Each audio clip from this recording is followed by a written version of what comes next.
Welcome back, y'all. Today we've got predictions for UFC Fight Night Machado Gary versus Prates. But before we get into that, let's take a recap of the past couple of weeks and see where we're at. 2 weeks ago, we started off with round 2 of the PFL tournament, where we got absolutely crushed. Fortunately, LFA 206 and UFC 314 were that same weekend, and we ended up coming back to end just shy of where we had started the week. The beginning of this past week opened with a monthly bonus, not very big, but every little bit counts. So we happily took that and added it to our bankroll. Then we followed that up this weekend with round 3 of the PFL tournament and LFA 207, where we took a small profit on both of them to put us at a new all-time high. We'll be starting off this weekend's card in the women's bantamweight division with a bout between Chelsea Chandler and Jocelyn Edwards. Look at that V2 win percentage, man. That's ridiculous. 93% is by far the highest I've ever seen, but everything does seem to point in her direction. A significant amount more experience. She's younger. She's got a reach advantage. And Chelsea Chandler has had quite a bit of time away from the octagon.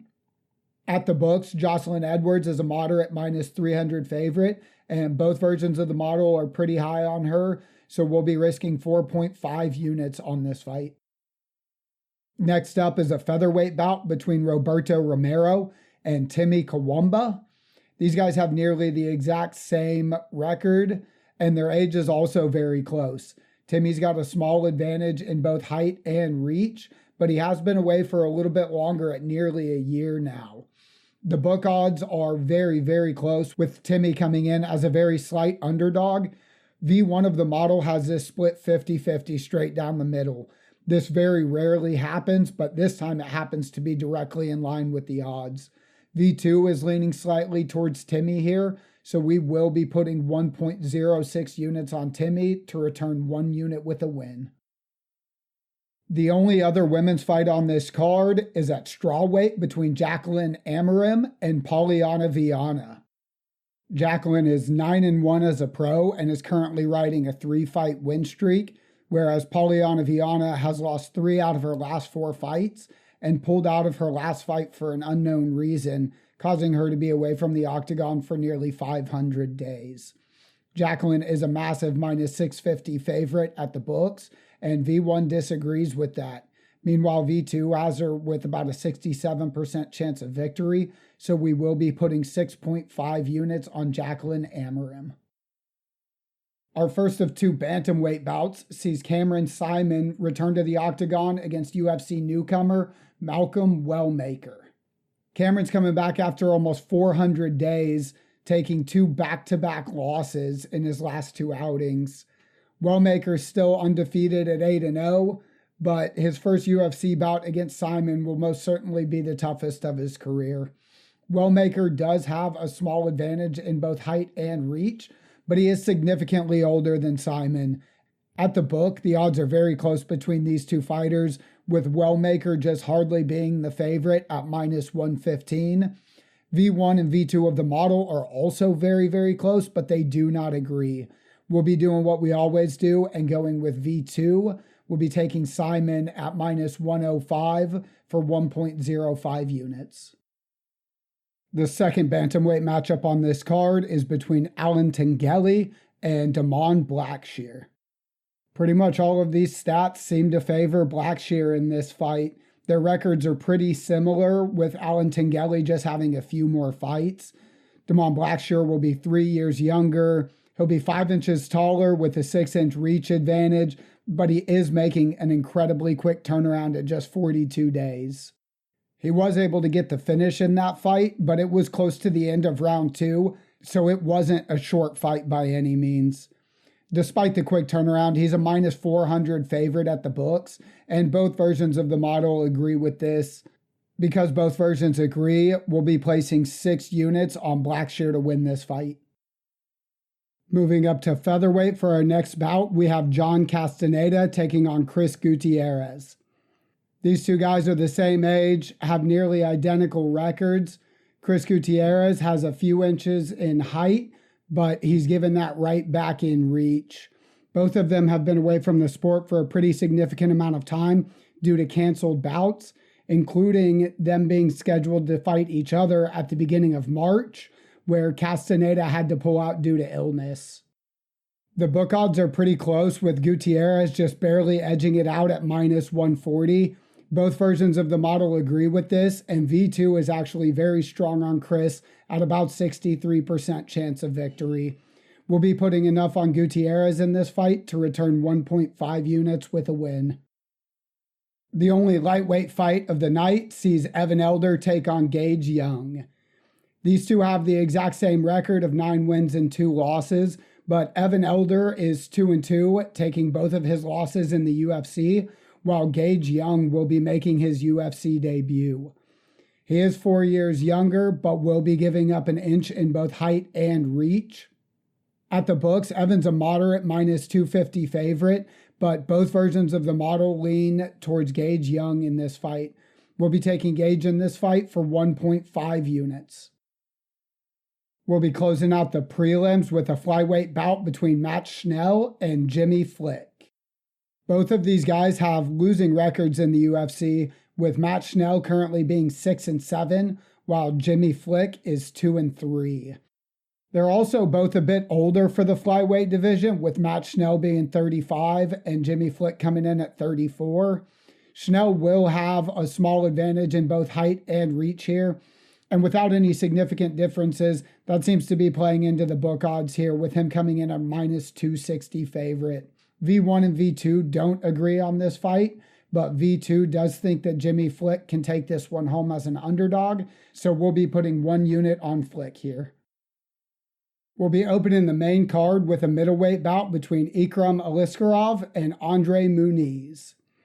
This is the third time that this fight's been scheduled, with Muniz pulling out of both of the last 2. And to make it even worse, Aliskerov has had 6 of his last 8 scheduled bouts canceled. But just in case this fight does make it to fight night unscathed, we went ahead and bet Aliskerov as a minus 655 favorite for enough to return 1.5 units. Moving on to a welterweight bout, this one a matchup between Nicholas Dalby and Randy Brown. Nicholas Dalby will be much older in this fight at 40 years old. He's got to be pushing the limit at welterweight. He does have more experience to show for it, but it is notable that he's got 6 less UFC fights. Randy Brown does have a significant edge in both height and reach here, and is making a more normal turnaround at only 140 days. He's a minus 235 favorite at the books, and V1 is right in line with that at 64%, but V2 sees Dalby edging it out here at about 56%, so we'll be putting 1 unit on Dalby as an underdog. Going right back up to middleweight for a bout between Abus Magomedov and Michel Pereira. Michel is 3 years younger, but has managed to come into this fight with a significant amount more experience inside and outside of the UFC. He will be giving up 1 inch in height as well as 5 inches in reach, which will be the biggest discrepancy in his UFC career. Despite this, he's coming in as a minus 150 favorite at the books.